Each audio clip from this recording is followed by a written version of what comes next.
म्हणजे मला तर आठवत नाही की एक दिवस पण असा असेल की मी असं शांतपणे, भीती इतकी होती ना मनामध्ये, पण देवाच्या कृपेने तो आला सुखरूप. नाही, ही मोठी गोष्ट झाली माझ्या. त्यावेळेस असं पण मनामध्ये आलं, बापरे आता इथे राहावं की जावं सोडता. त्यांचं नाव आहे लीना कामत वाकळे. यांनी कुणासाठी गिफ्ट पाठवलंय. आज सकाळी सकाळी की नाही पक्ष्यांचे आवाज ऐकते मी, म्हणजे बरं वाटतं ऐकायला सकाळी सकाळी. नमस्कार मित्रमैत्रिणींनो, मी प्रिया पवार आणि खूप खूप स्वागत करते साधा स्वयंपाक हे आपल्या चॅनलमध्ये. सकाळचे मला वाटतं काहीतरी 6:45-7 वाजले असतील. आज जायचं होतं बाहेर मॉर्निंग वॉकला, तसं ठरलं होतं काल रात्री, पण निघालो आणि तितक्यात पाऊस आला, त्याच्यामुळे मग नाही गेलो. मग आता म्हटलं इथेच राऊंड मारते. तर काल व्हिडिओ नव्हता टाकलेला, बऱ्याच ताईंच्या कमेंट्स आल्या की तब्येतीची काळजी घ्या म्हणून. म्हणजे 2 दिवस ना थोडंसं मला खूप त्रास होत होता. त्रास म्हणजे डोकेदुखी वगैरे खूप वाढली होती आणि घरातल्या कामाचा ताण, त्याच्यामुळे खूप मला असं जाणवायला लागलं की नाही तब्येत थोडीशी बिघडणार आहे, आणि तसंच झालं. त्याच्यामुळे काल पूर्ण दिवस मी आराम केलेला आहे. म्हणजे शुक्रवारी काहीच नाही केलं, घरातलं पण बाहेरचं पण काही केलेलं नाही. दिवसभर फक्त आराम केला होता. दुपारच्या वेळेस जेवणाचा पण आराम होता, कुणाच्या बाहेर जाऊन जेवण घेऊन आले होते, आणि नंतर रात्री मी केलं होतं. असं सगळं केलेलं आहे. त्यांना पण आता मी सकाळी उठली ना तेव्हाच त्यांना सांगितलं की तुम्ही पण आहे ना महिन्यातनं 1 दिवस आराम करत जायचं, म्हणजे काहीच काम करायचं नाही, तो दिवस फक्त आपल्यासाठी राखून ठेवायचा. मी पण काल तसंच केलं, कसलाच विचार नाही केला, काही नाही. आणि मग तसंच झालं. मग संध्याकाळी मला इतकं फ्रेश वाटत होतं ना, खूप मस्त वाटलं संध्याकाळच्या वेळेस. आणि मग पुन्हा बाहेर आलो आम्ही दोघंजणं, आणि मग थोडंसं बागेचं, म्हणजे काम असं नाही की आवडीने आपण करतो ना, तसं सगळं केलं. एक 2-4 बियाणं पण लावलं, एकदम प्रसन्न वाटत होतं. पुन्हा मग रात्री छानपैकी जेवण पण केलं, भाजी भाकरीचं. चांगला गेला कालचा दिवस. म्हणजे कधीतरी असा एक दिवस पाहिजे जो आपल्यासाठी आपण राखून ठेवायचा. म्हणजे काल मी थोडासा विचार करत होते की 2 वर्ष झाली आता गावी आल्यापासून खूप काम, म्हणजे सतत काम. म्हणजे मला तर आठवत नाही की एक दिवस पण असा असेल की मी असं शांतपणे बसून घालवलं आहे, नाही आठवत मला. त्याच्यामुळे परवा दिवशी ठरवलं की नाही बस आता एक दिवस आपण आपल्यासाठी देऊया, आणि तसंच तो कालचा दिवस दिला मी. खूप चांगलं वाटलं. आज एकदम मी फ्रेश आहे, तब्येत म्हणजे एकदम छान आहे, काही नाही. आता सकाळी उठली, पहिला बघा केसाला तेल लावलं, असं भरपूर तेल लावून ठेवलं. थोड्या वेळ म्हटलं धुवून टाकेन. घरातले इतर मंडळी काय करतात ते सांगते. मुलांचा व्यायाम चालू होता. भाग्याशेरू आत्ताच झोपून उठलेत, ते आता खेळत आहेत दोघंजण घरामध्ये. फोनना मध्येच काहीतरी प्रॉब्लेम झाला, त्यामुळे स्टॉप झाला होता व्हिडिओ. तर घरातल्यांचे अपडेट तुम्हाला मी देत होते. भाग्याशेरू खेळत आहेत, कुणाला व्यायाम करतो आहे, कुणाच्या बाबा पडवीमध्ये आहेत, त्यांचं काहीतरी चालू आहे. तर असं सगळं आहे. आणि अजून एक गोष्ट तुमच्याशी शेअर करते भाग्याबद्दल. तुम्हाला मी दाखवते, दोघंजण आतमध्ये मस्ती करतात नंतरला. भाग्याने परदेशी जाम घाबरवला आम्हाला. गुरुवारची गोष्ट आहे, संध्याकाळची. म्हणजे संध्याकाळच्या वेळेस ना आम्ही इथे काम करत होतो, कुणालच्या बाबा आणि मी दोघंजणं. थोडंसं साफसफाईचं काम चाललं होतं, आणि शेरू आतमध्ये होता आणि भाग्या होता आमच्या जोडीला. आणि मग तो कधी गायब झाला, म्हणजे खेळता खेळता तो कधी रानात गेला आम्हाला काहीच माहिती पडलं नाही. एका मिनटात तो गायब झाला. आणि नंतरला मला वाटतं काहीतरी 6च्या दरम्यान तो गेला, आणि जसं अंधार व्हायला आलं ना, 6:30 पावणे 7च्या दरम्यान बघा अंधार व्हायला होतं, तरी पण त्याचा पत्ता नाही आहे. शेवटी मग घाबरून आहे ना आम्ही सर्वजण निघालो रानात शोधायला. तर कुणाल आणि कुणालच्या बाबा हे जे समोरचं रान आहे ना तिथे गेले, म्हणजे ह्या साईडला तो गेला, आणि मग मी वरच्या साईडला गेले होते शोधायला शेरूला घेऊन. पण नाही, त्याचा पत्ताच नाही, काहीच नाही. आणि मग इतकं आम्ही घाबरलो ना, म्हणजे दिवसभर काय वाटत नाही, पण रात्रीच्या वेळेस असं गेल्यावरती खूप मग टेन्शन येतं, कारण जंगली प्राणी बघा आहेत आमच्या इथे रानामध्ये. आणि मग 7-7:30 झाले तरी त्याचा काहीच ठिकाणा नव्हता, म्हणजे अंधार झाला तरी पण तो आलाच नाही. शेवटी मग कंटाळून ना आम्ही आलो, घरात बसलो. आता म्हटलं काय करा, मनामध्ये असे नको ते विचार माझ्या चालू होते. एक तर तो लहान आहे अजून, कुणाला जेव्हा म्हणत होतं की तो येईल म्हणून. म्हणजे प्राणी कसे राहत नाही जास्त वेळ, अंधाराला घाबरतात, येईल म्हणून. पण कुठेतरी मनामध्ये भीती कशासाठी ते पण तुम्हाला सांगते. म्हणजे ह्या गोष्टीला एक 10 ते 12 दिवस झाले. आपला जॅक बघा, तुम्हाला मी व्हिडिओमध्ये बघा बऱ्याच दाखवलेला आहे जॅक आपला, तो आता नाही राहिला. काय माहीत नाही, पण त्याला ना काहीतरी चावलं आणि तो म्हणजे रानात गेला होता, आणि घरी आला आणि एक 15 ते 20 मिनटामध्ये तो ऑफ झाला. म्हणजे डॉक्टरांना फोन करायला पण वेळ मिळाला नाही, इतकं म्हणजे खूप वाईट गोष्ट झाली. त्याच्यामुळे मनामध्ये भीती, मी जाम टेन्शनमध्ये. आणि मग 8 वाजले, वाट बघून सगळ्या लाईटी ना आम्ही बाहेरच्या असं चालू ठेवला होता. आणि नंतरला 8 वाजले, 8:15 झाले तरी त्याचा पत्ता नाही भाग्याचा. आणि नको नको ते विचार मग मनामध्ये यायला लागले. माझं आपलं चालू होतं देवाचा धावा करायचं चालू. देवाला सांगितलं बाबा काय पण करा पण त्याला सुखरूप ठेवा आणि सकाळपर्यंत तरी येऊ दे. म्हणजे कुणाला जेव्हा म्हणवते की नाही सकाळी उजाडल्यापर्यंत येईल तो, असा का रस्ता विसरत नाही प्राणी. तर मनामध्ये भीती. आणि नंतरला काहीतरी 8:15 8:30च्या दरम्यान भाग्या आला. म्हणजे कुणालचे बाबा इथे बाहेरच बसले होते गाडीमध्ये वाट बघत. आणि आला तो घाबरत घाबरत आला. आणि मग बापरे आला तसं इतकं बरं वाटलं ना. तोपर्यंत माझ्या डोळ्यातनं सतत चालू होतं, रडणं चालू होतं घरामध्ये. कुणाला जेव्हा आपण जाम टेन्शनमध्ये, म्हणजे मी रडायला लागले तसं ते पण जाम हे झाले. मग ते म्हणे चल मग आपण पुन्हा जाऊया रानात बघायला.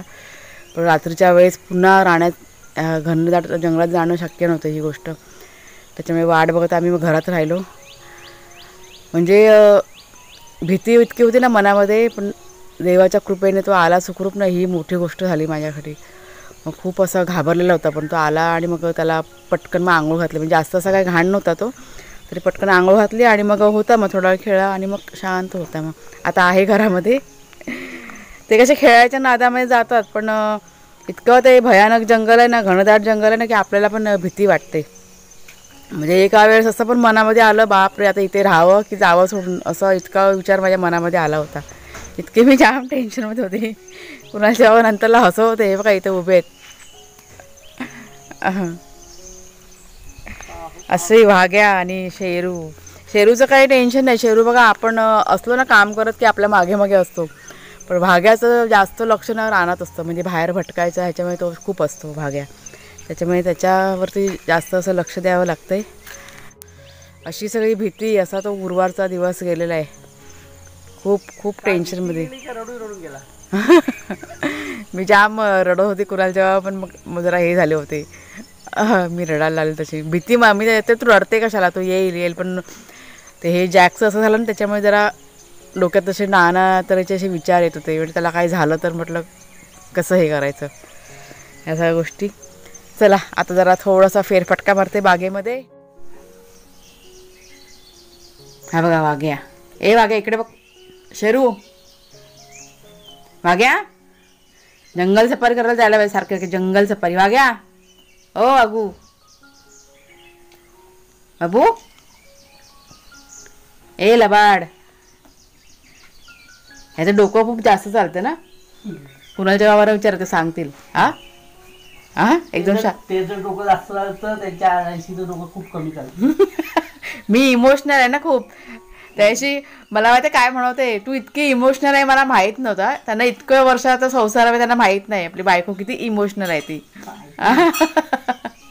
मी जशी रडायला लागली तसं सुरुवात झाली. तू रडते कशाला, गप्प बसतो येईल. आणि तो बघा शेरू आमचा बाबू. ए बछड्या, आता त्यांना ना खायचं प्यायचं द्यायचं बाकी आहे ना. आता जोपर्यंत पोटात भर जात नाही ना तोपर्यंत त्यांच्या एनर्जी नाही ना. ए शेरू वाघ्या, बघा कशी ॲक्टिंग बघा झोपायची. खूप लबाडत दोघं जण. हां तू घरात जा, दोघं पण घरात गेलो लगेच बाहेर पळून जाते. नाही नाही आता बघा मी आहे ना इथे येऊन बसली ना, बाहेरून आले ना इथे येऊन बसली. ते दोघं जण घरामध्ये होते. आणि जशी त्यांना चावूल लागली माझी तशी दोघं जणांना धडपडायला लागले दरवाजावरती. हा दरवाजा ना मागचा पडवीचा बंद होता. आणि माझा दरवाजा खोलला तेव्हा बाहेर येऊन मग शांतपणे बसलेत. अगं खाऊ पाहिजे, बघा कान कसे टवकारले. खाऊ शब्द वापरला का संपलं सगळं. खाऊ म्हणजे त्यांचं जे खाणं पिणं असतं ना त्याला आम्ही खाऊ म्हणतो ना, मग ते लगेच हे होतात. बाबू ए भाग्या, ह्याची जरा मला चिंता वाटते भाग्याची. तो कसा आणला ना तेव्हा खूप कमजोर असा होता. म्हणजे होतं ना जगेल की नाही असं पण होतं ना त्याचं भाग्याचं. तो जरा भित्रा होता खूप. हां ते कुणालच्या बाबा सांगतील. असं असं जरा चेहरा कर बघू दे. भित्रा होता का भाग्या. सकाळी झोपेचा चेहरा बोल. सकाळी सकाळीच बोलायला एनर्जी, नंतरला वेळ नसतो मग आपल्या. फुल चेहरा तो बघ कसा बघतो. एनर्जी फुल त्याला बोलतात बघ, कसा कान टोकला. शेरू आमचा कधी पण एनी टाइम तो एकदम जोश मध्ये असतो. Any time any time.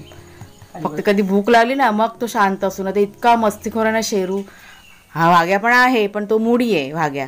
दोघांचे वेगवेगळे स्वभाव आहेत. वाघ्या ना तो मूळप्रमाणे वागणार आहे, त्याच्या मर्जीने वागणार आहे तो. शेरूचं काय नाही, शेरू माझा मस्तीखोर आहे पण गुड बॉय आहे, हवरा पण आहे तो. हवरा आहे, हवरा हा आहे. खाण्यापिण्याच्या बाबतीत ना हवरा खूप आहे. हवरा म्हणजे तुम्ही काही पण खायला घेतलं ना तुम्हाला खाऊन देणारच नाही तो. त्याच्या वाटणीचं पण खातो तो अर्धा. हा कधी कधी म्हणजे काय करतात, जेवण आम्ही देतो ना तर ह्याच्या वाटणीचं पण आम्हाला लक्ष ठेवावं लागतं. म्हणजे तो सगळं खाऊन टाकतो ह्याचं पण. हा जरा स्लोमध्ये खातो ना, तो फास्टमध्ये आहे सगळं असं. चला हो चला इकडे या, बाहेर जायचा, पाऊस पडणार आता. चला घरातलं बघा थोडंफार आटपलं आणि आता तुमच्याशी थोडंसं बोलते. एक किती वस्तू तुम्हाला दाखवायची. आपल्या कुणालचा बघा वाढदिवस होता 28 जुलैला. तर आपले एक व्ह्युअर्स आहेत ना, त्यांचं नाव आहे लीना कामत वाकळे. यांनी कुणालसाठी गिफ्ट पाठवलं आहे आणि तेच गिफ्ट तुम्हाला मला दाखवायचं आहे. तर हे आहे ड्रॉइंग टॅबलेट, जे लॅपटॉपला कनेक्ट करायचं आणि मग हे बघा हे असं आहे. ते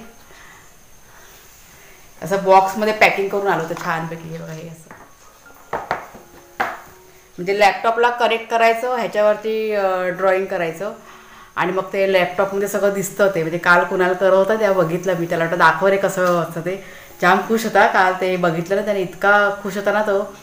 काल माझं शूटिंग करायचं काय बंद होतं ना, म्हणजे काल सुट्टी घेतली होती मी, त्याच्यामुळे फोन वगैरे काय घेतलाच नाही मी काल हातामध्ये, त्याच्यामुळे काहीच कॅप्चर करता नाही आली. पण तो जो आनंद होता ना तो डोळ्यात आम्ही साठवून ठेवला आहे दोघांनी पण, कुणालच्या बाबांनी पण आणि मी पण. तो जे ड्रॉइंग करत होतं ना ते असं फटाफट खूप छान त्याने ड्रॉइंग केलं होतं आणि ते ड्रॉइंग करून झालं तर ते सेव्ह करू शकतो आपल्या लॅपटॉपमध्ये, सेव्ह करायचं किंवा नंतरला आपण प्रिंट वगैरे काढू शकतो. छान आहे, खूप उपयोगी वस्तू आहे. तर ताई तुमचे मनापासून खूप खूप धन्यवाद मानते मी. कुणालला काल जाम खुश होता. तर चला मैत्रिणींनो, आता आजचा व्हिडिओ इथेच थांबवते मी. आज काही फारसं असं काही दाखवता नाही आलं, पण थोड्याशा गप्पा तुमच्याशी ज्या मारलेल्या आहेत, थोडंसं बोलणं तुमच्याशी झालेलं आहे, त्याच्यामुळे मला पण असं बरं वाटलं की मनातलं जे काही होतं ना ते तुमच्याशी शेअर केलं मी. स्पेशली भाग्याबद्दल म्हणजे खूप मनामध्ये एकदम हे झालं, साठून राहिलं होतं आणि खूप असं त्या दिवशी मी घाबरले होते. तर तुमच्याशी बोलले म्हणून जरा बरं वाटलं मला आता. आणि आत्ता दोघं पण झोपलेले आहेत गाढ. व्हिडिओ आजचा आवडला असेल जरूर लाईक करा, शेअर करा, नवीन असाल तर सबस्क्राईब करा चॅनलला. आणि व्हिडिओचे नोटिफिकेशन तुमच्यापर्यंत पोहोचतात की नाही ते जरा सांगा मला कमेंट करून. मला वाटतं नोटिफिकेशन पोचत नाही आहे काही जणांकडे, कारण YT स्टुडिओ आहे ना, म्हणजे आमचं बघा ते ॲप असतं त्यात आम्हाला दिसतं की नोटिफिकेशन किती जात आहे आणि काय जातं ते, कोणाकोणाला पोचतं आहे ते, कसे कसे व्ह्यूज येतात ते. तर मला वाटतं नोटिफिकेशन बहुतेक जणांकडे जात नाही आहेत, तर जरा सांगा मला. आणि ज्यांच्याकडे नसतील जात ना नोटिफिकेशन तर तुम्ही काय करा, चॅनलवरती क्लिक केलात ना, ते बेलचं बघा बटन आहे तिथे ऑलवरती तुम्ही क्लिक करा. ऑलवरती क्लिक केलात ना, अपडेट असतात ना व्हिडिओबद्दल किंवा मेसेजवर जे काय असेल ना ते तुमच्यापर्यंत पोहोचणार. मग तर का बेलवरती क्लिक नाही केलं ना तर काहीच तुमच्यापर्यंत जात नाही मग असं. त्याच्यामुळे बघा तुम्ही बेलवरती क्लिक केले का आणि तसं मला सांगा कमेंट करून. तर चला मैत्रिणींनो, इथेच थांबवते आजचा व्हिडिओ. बाय बाय सर्वांना.